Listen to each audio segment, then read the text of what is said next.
Welcome to Medill Sports Talk, where we break down the news this week for the sports you love.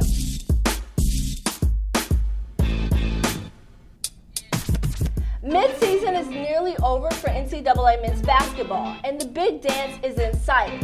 But who has earned the right to be in the conversation? I am Jourdan Kerl, and joining me to discuss the journey to the tourney is Kwiecinski and Patrick Engel. Guys, let's talk college hoops. 10 of the top 25 teams lost to non-ranked opponents in Week 11, like Kentucky and Oklahoma. One team in the hunt is Chicago's Big Ten team, the Northwestern Wildcats.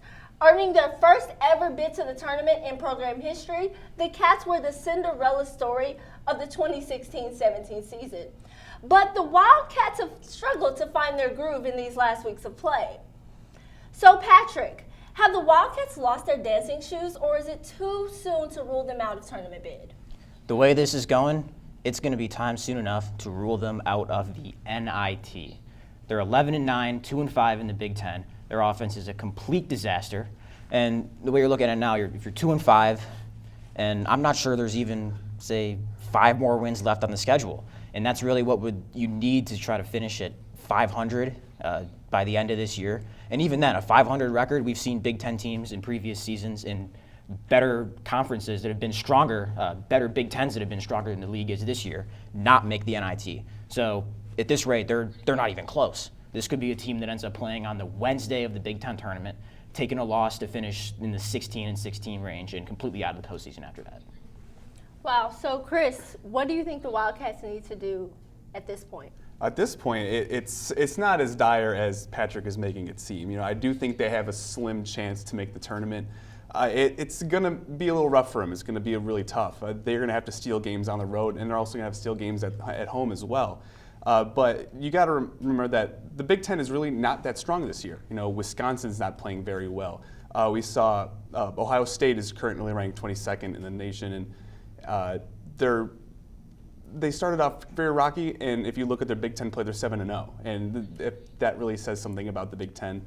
It really says that they're not strong. And if it comes down to the Big Ten tournament, Northwestern does have a chance. They have the pieces in place: Brian McIntosh, Vic Law, Derek Pardon, and as well as Chris Collins. They have a really, really good head coach, and I think he could really take them to the Big Ten tournament championship game, and he probably could even win it as well.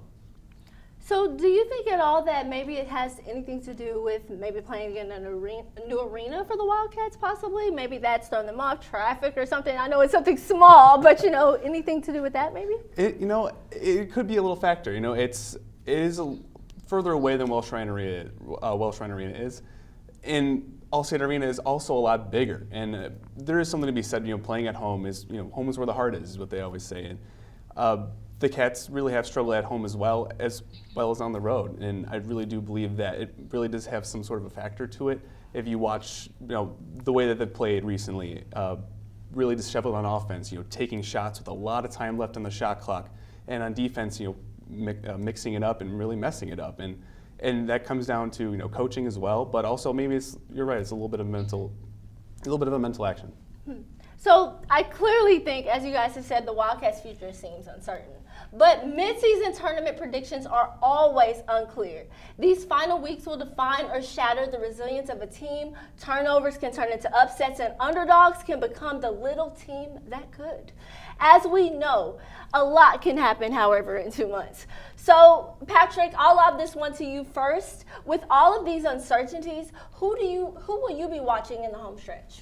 Yeah, there's a lot of narrative about no dominant team going around in college basketball this year, but there's 4 that have really separated themselves at this point, even though you still have about 6 weeks left of conference season that look like they're the most deserving of number 1 seeds.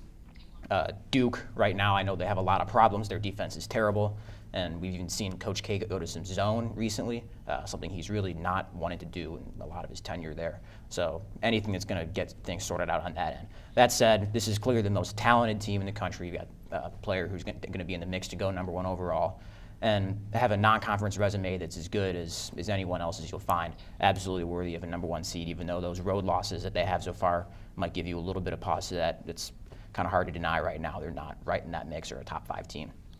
Purdue right now, really kind of the class of the Big Ten, it would seem, even more playing better than Michigan State. hasn't lost since November. A couple of losses there in the battle for Atlantis. Top 10, both offense and defense. Virginia right now playing really well. One loss just to West Virginia on the road. In conference, big one with Duke next Saturday. And Villanova, it seems like the least flawed team in the country right now. Right, I would agree. So, Chris, would you also agree with those picks, or do you have somebody else that should be thrown in there too? You know, I really do agree with Patrick with 3 of your picks, Patrick. You got Villanova, obviously the top team in the nation. They're the least flawed. You know, they've got 5 players that are averaging double figures. Duke, obviously a great team with them as well. Marvin Bagley, if he's not in the mix for the Naismith, Player of the Year, then obviously something is wrong. Virginia as well, and I do agree with you. They have sustained a lot of success so far, but with the Tony Bennett team, offense has always been an issue for them. And if they could find a little bit of offense going into the late stretch of the season, maybe that could push them forward and maybe secure that #1 seed. However, I do disagree. Purdue, they've looked good so far, but like I've said before, the Big Ten is really not that strong this year. So I'm going to have to go into my hot take basket and bust out Texas Tech is that final #1 seed right now. They've really proved that in the Big 12 that they can win on the road. They beat Kansas at the Fieldhouse. Not many teams can do that. And the only issue with them is they really need to learn how to sustain success. They also beat #6 West Virginia at home. However, the very next game they lost to Texas. And it was a poor shooting night, sure, but with a team like that, you really got to understand that they have the talent and they have the mentality and they can be the #1 seed. All right, and the hot takes are coming in on the desk, but the ultimate goal for every championship team is that title. Individual achievements, however, just as important, like the Naismith College Player of the Year, which will define the season for the best players. Now, for this award, a pool of 30 names is narrowed down to 4 finalists. Chris, who will it be? Or better yet, who are your top contenders? Well, right now, there's really one contender that I can see in my mind, and that's Trae Young, Oklahoma's point guard. He's an electric player. He averages almost 30 points a game as well as 10 assists per game. I mean, that's unheard of. And the key thing about him is he also makes everyone around him better. You look at freshman Brady Manick, who's averaging 11 points a game as a freshman. That's very good.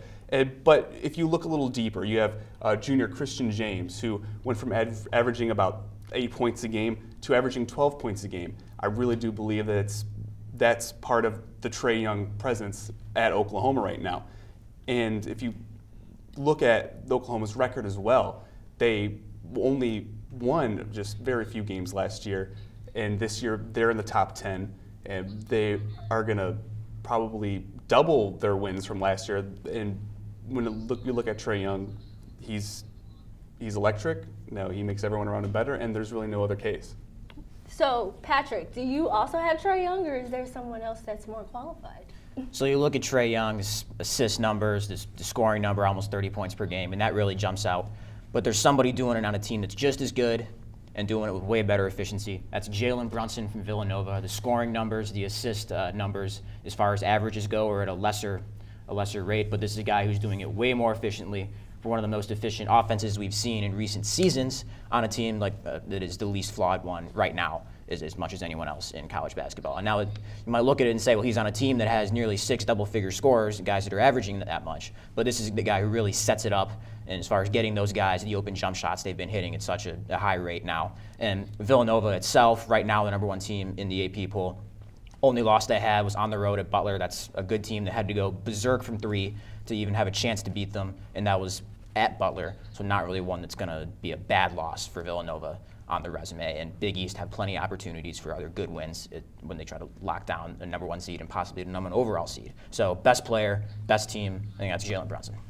Jalen Brunson on this side of the desk, Trae Young on this side of the desk. We've got a long way to go as it's just mid-season. Make sure you stay with Medill Sports Talk as we continue the conversation on our website with the news on all your favorite teams and leagues. In addition to college hoops, you will find segments on the NFL and MLS posted this week. On behalf of Chris, Patrick, and the entire crew of our hardworking broadcast team, thanks for watching.